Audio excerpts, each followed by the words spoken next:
ഈ ദിവസങ്ങളിൽ ടോവിനോ നടത്തിയ ഒരു പ്രസ്താവന. ഹോസ്പിറ്റലിൽ കിടക്കുന്ന സമയത്താണ് എനിക്ക് 12 വയസ്സാണ് പ്രായം. എൻ്റെ കിഡ്നി സ്റ്റോൺസ് ആണ്. കിഡ്നി സ്റ്റോൺ എനിക്ക് വന്നത് 22 mm ആയിരുന്നു. കിഡ്നി എന്ന് പറഞ്ഞാൽ എത്രേ ഉള്ളൂ. അതിനകത്ത് 2.5 സെന്റിമീറ്ററിന്റെ ഒരു കല്ലെന്ന് പറഞ്ഞാൽ പിന്നെ കിഡ്നിക്ക് ഒരു ഡാമേജ് പറ്റി കഴിഞ്ഞാൽ അത് ലൈഫ് ലോങ് നിൽക്കും, ഒരിക്കലും ക്യൂർ ആവില്ല. അന്ന് എല്ലാവരും എൻ്റെ അടുത്ത് പറഞ്ഞു, പ്രാർത്ഥിച്ച വേദന മാറും, പ്രാർത്ഥിച്ച കിഡ്നി സ്റ്റോൺ ഒക്കെ അലിഞ്ഞു പോകും. ഞാൻ പറഞ്ഞു അങ്ങനെ ഒരു ഓപ്ഷൻ ഉണ്ടെങ്കിൽ നമ്മൾ എന്തിനത് എക്സ്പ്ലോർ ചെയ്യാതിരിക്കണം. ഒരു തേങ്ങ സംഭവിച്ചില്ല. ഈ കീ ഹോൾഡ് ചെയ്ത് ആ കല്ലെടുത്ത് മാറ്റിയപ്പോൾ അത് പോയി. അപ്പോൾ അത് യുക്തിപരമായിട്ട് ഞാൻ പ്രാർത്ഥിച്ചിട്ട് അത് അലിഞ്ഞൊന്നും പോയിട്ടില്ല. പറയാനുള്ളത് ഇത്രമാത്രം. ഇത് യുക്തിയല്ല, യുക്തിയില്ലായ്മയാണ്. കൂടുതൽ അംഗീകരിക്കപ്പെടാൻ ദൈവത്തെ തള്ളിപ്പറയുന്ന ഒരു സൈക്കോ പ്രതിഭാസം. അപ്പൊ അതിന്റെ സൊല്യൂഷൻ നടന്നത് സയന്റിഫിക്കലിയാണ്, പ്രാർത്ഥനയെ കൂടെ. ഞാൻ എല്ലാ മതത്തിലും ആൾക്കാരെ പ്രാർത്ഥിച്ചിട്ടുണ്ട്, ഡിങ്കൻ ഉൾപ്പെടെ. ചികിത്സ നിർത്തി പ്രാർത്ഥിച്ച് രോഗസൗഖ്യം നേടാൻ കത്തോലിക്ക സഭ പഠിപ്പിക്കുന്നില്ല. ദൈവമാണ് വൈദ്യനെ നൽകിയത്. ആ വൈദ്യന്റെ ചികിത്സ സ്വീകരിക്കുമ്പോഴും ദൈവത്തിന്റെ കരങ്ങൾ വഴി തന്നെയാണ് സൗഖ്യം കടന്നു വരുന്നത്. എൻ്റെ പേര് ബെന്നി. ഞാൻ തൃശ്ശൂർ തിരുഹൃദയ ലത്തിൻപള്ളി ഇടവാങ്കണമാണ്. യൂറോളജിസ്റ്റിൽ ചെന്ന് കണ്ടപ്പോൾ എൻ്റെ റിപ്പോർട്ടൊക്കെ കണ്ടപ്പോൾ പറഞ്ഞു, ഇതിൻ്റെ 2 കിഡ്നിയും ആകെ പ്രശ്നമാണ്, വർക്ക് ചെയ്യണില്ല, അതുകൊണ്ടാണ് ക്രിയാറ്റിൻ ഇത്രയും കൂടിയേക്കുന്നത്. ഉടൻ തന്നെ എന്തെങ്കിലും ചെയ്തേ പറ്റൂ, ഉടൻ തന്നെ ഇന്ന് ചെയ്യാൻ പറ്റുമെങ്കിൽ അന്ന് അത്രയും നല്ലത്, ഓപ്പറേഷൻ ചെയ്യാൻ പറഞ്ഞു. അവിടെ നിന്ന് ഇറങ്ങി ഞാൻ എൻ്റെ വൈഫും ഡോക്ടറുടെ വീടിൻ്റെ മുമ്പിൽ എന്താ ചെയ്യേണ്ടതെന്ന് അറിയാണ്ട് ഇങ്ങനെ ആകെ കരഞ്ഞ് കളഞ്ഞ് ഇരിക്കുകയായിരുന്നു. എത്രയും പെട്ടെന്ന് മാതാവിൻ്റെ അടുത്ത് വന്ന് മാതാവിനോട് കാര്യങ്ങൾ പറഞ്ഞ് പ്രാർത്ഥിച്ചതിന് ശേഷം പോകാമെന്ന് പറഞ്ഞു. ഞാനിവിടെ രാവിലെ തന്നെ എത്തി. അങ്ങനെ ഞങ്ങളിവിടെ വന്ന് ഉടമ്പടി എടുത്ത് പ്രാർത്ഥിച്ച് ഞങ്ങൾ വൈകുന്നേരം 5 മണിക്ക് ശേഷമാണ് ഇവിടുന്ന് പോയത്. പോണ വഴിക്ക് എനിക്ക് ഒരു പ്രേരണ കിട്ടിയത്, മെഡിക്കൽ കോളേജിലേക്ക് പോകണ്ട, വേറെ ഏതെങ്കിലും ഹോസ്പിറ്റലിൽ വേറെ ഏതെങ്കിലും ഡോക്ടറെ കാണാനായിട്ട് ഒരു ഉൾവിളി കിട്ടി. ഞാനിതെന്ന് പറഞ്ഞാൽ എൻ്റെ കാലത്തും വൈകുന്നേരം പ്രാർത്ഥിക്കുക, വൈകുന്നേരം പ്രാർത്ഥിക്കുമ്പോൾ മാതാവിൻ്റെ തേൻ ഒരു തുള്ളി കഴിക്കുക, ഇത് മാത്രമായിരുന്നു എൻ്റെ മരുന്ന്. സ്കാൻ ചെയ്തപ്പോൾ യേശുവിൻ്റെ അനുഗ്രഹം പ്രകാരം 7 കല്ലിൽ 6 കല്ലും സ്കാനിങ്ങിൽ നിന്ന് അപ്രത്യക്ഷമായി പോയി, എൻ്റെ കിഡ്നിയിൽ നിന്ന് അപ്രത്യക്ഷമായി പോയി. ബാക്കി ഒരു കല്ലാണ്. ആ കല്ലെന്ന് വെച്ചാൽ 13 mm കല്ല് മാത്രമാണ് ഇപ്പോൾ ഉള്ളത്. അത് ഡോക്ടറെ സ്റ്റെൻഡ് ഇടുന്ന സമയത്ത് ഈ മറ്റേ ട്യൂബിൽ നിന്ന് മുകളിലേക്ക് കിഡ്നിയിലേക്ക് കയറ്റി വെച്ച കല്ലാണ്. ഇപ്പോൾ ഡോക്ടർക്ക് അത്ഭുതമായി. അങ്ങനെ ഞാൻ ഈ ഒരാഴ്ചയുടെ അവസാനത്തിൽ ഞാൻ യൂറിൻ പാസ് ചെയ്തപ്പോൾ ഈ 13 mm വലിപ്പമുള്ള കല്ല് യൂറിൻ കൂടെ പുറത്തു പോയി. ആ കല്ലാണ് ഇതിൽ കൊണ്ടുവന്ന് ഞാൻ കാണിച്ചത് കൊണ്ടുവന്നേക്കുന്നത്. ഓരോ ക്രൈസ്തവ കുടുംബങ്ങളിലും പ്രാർത്ഥനയിലൂടെ ലഭിച്ച അത്ഭുത രോഗസൗഖ്യത്തിന്റെ എത്രയോ സാക്ഷ്യങ്ങളുണ്ട്. എൻ്റെ പേര് സുജ വർഗീസ്. ഞാൻ ചങ്ങനാശ്ശേരിയിൽ നിന്ന് വരുന്നു.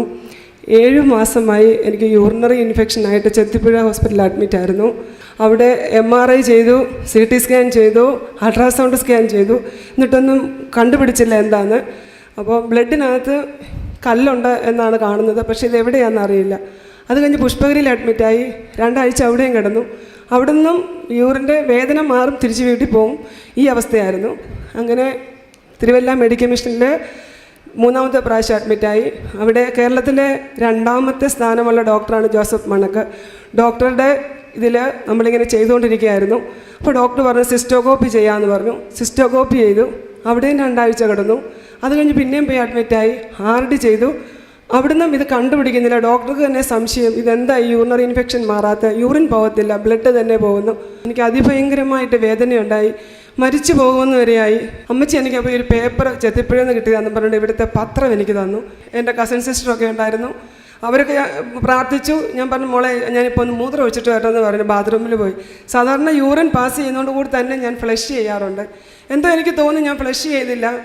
എന്തോ ഒരു സൗണ്ട് കേട്ടിങ്ങനെ ബ്ലഡ് പോകുന്നത് പോലെ എനിക്ക് തോന്നി ബ്ലഡ് ആയിരിക്കും. ഞാൻ തിരിഞ്ഞ് നോക്കുമ്പം നല്ല വെളുത്ത് വെള്ളാരം കല്ല് പോലെ കുന്തിരുക്കത്തിൻ്റെ വലിപ്പമുള്ളൊരു കല്ല് ബാത്റൂമിൽ പോയി. അതാണ് എൻ്റെ 1ാമത്തെ സാക്ഷ്യം. പേര് ജെസ്സി. ഞാൻ പത്തനംതിട്ടയിൽ നിന്ന് വരുന്നു. എൻ്റെ ഭർത്താവിൻ്റെ മൂത്രത്തിൽ കല്ലെന്ന അസുഖം 18 വർഷമായിട്ടുണ്ടായിരുന്നതാണ്. അത് പൂർണ്ണമായും പരിശുദ്ധ മാതാവ് മാറ്റിത്തന്നു. അപ്പോൾ ഡോക്ടറെ കണ്ടപ്പോൾ എന്തായിരുന്നു പറഞ്ഞത്? ഈ കല്ല് 18 വർഷം കൊണ്ട് കിടക്കുമായിരുന്നു, അത് വേറെ വേറെ കല്ല് വരുമായിരുന്നു? പല കല്ല് ഇങ്ങനെ വരികയായിരുന്നു. ഇപ്പോൾ ഒരു വേദനയില്ല. ഡോക്ടർ പറഞ്ഞു അത് മാറിക്കിട്ടിയെന്ന് പറഞ്ഞു. പൂർണ്ണമായും ഇപ്പോൾ വേദനയൊന്നുമില്ല, അസുഖം മാറിക്കിട്ടി. ശാസ്ത്രലോകത്തിന് നിഷേധിക്കാനാവാത്ത അത്ഭുതങ്ങളാണ് അവിടെ സംഭവിക്കുന്നത്. ദൈവം പാതി താൻ പാതി എന്ന് പറയുന്നത് ശരിക്കും തന്റെ പാതി മാത്രമേ ഉള്ളൂ.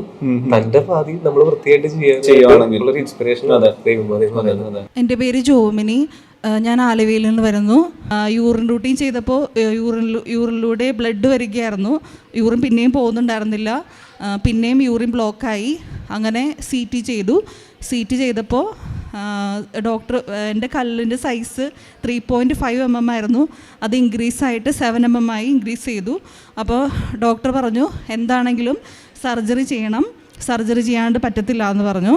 ഒക്ടോബർ മാസം ജപമാല റാലിയിൽ സംബന്ധിച്ചിട്ട് സർജറി ചെയ്യാമെന്ന് തീരുമാനിച്ച് ഞാൻ ആദ്യം സർജറി ചെയ്യുന്നില്ല, ആദ്യം ജപമാല റാലിയിൽ പങ്കെടുത്തിട്ടേ സർജറി ചെയ്യുന്നുള്ളൂ എന്ന് തീരുമാനിച്ചു. അച്ഛനെ കണ്ട് പ്രാർത്ഥിച്ചപ്പോൾ അച്ഛൻ പറഞ്ഞു മാതാവ് കല്ലെടുത്തുകൊള്ളും, നിനക്ക് കുഴപ്പമൊന്നും ഉണ്ടാവുകയില്ലെന്ന് പറഞ്ഞു. പിന്നെ ഒരിക്കൽ പോലും എനിക്ക് വേദന വരികയോ മൂത്രം പോകാൻ ബുദ്ധിമുട്ട് വരികയോ ഒന്നും ഉണ്ടായിട്ടില്ല. അങ്ങനെ ഡിസംബറിൽ ഞാൻ അൾട്രാസൗണ്ട് ചെയ്തപ്പോൾ എൻ്റെ കല്ലുകളെല്ലാം പോയി, ഒരു കുഴപ്പമില്ലെന്ന് ഡോക്ടർ പറഞ്ഞു. അങ്ങനെ മാതാവ് എന്നെ സുഖപ്പെടുത്തി.